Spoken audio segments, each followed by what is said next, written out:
দেখো আমার ছাদ বাগানের গাছের হলুদ দেখেছ, এই যে কত হয়েছে। ভীষণ ভীষণ খুশি আমি। মানে কি, নিজের হাতে লাগানো একটু ফুল, একটু সবজি, একটু ফল, কি যে আনন্দ হয় ছাদে ছোটো বালতি কি একটা গামলায়। হ্যাঁ, মানে আমাদের এতেই যেন অল্পতেই ভীষণ খুশি হই আমরা।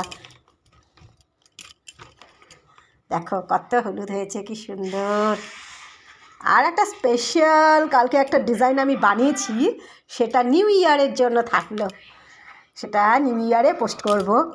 এই আমার এই হলুদ দিয়েই। এই কত বড়, এটা কি সুন্দর, মানে দারুণ দারুণ। দেখো হলুদগুলো হয়েছে, এটা একটা ভীষণ খুশি।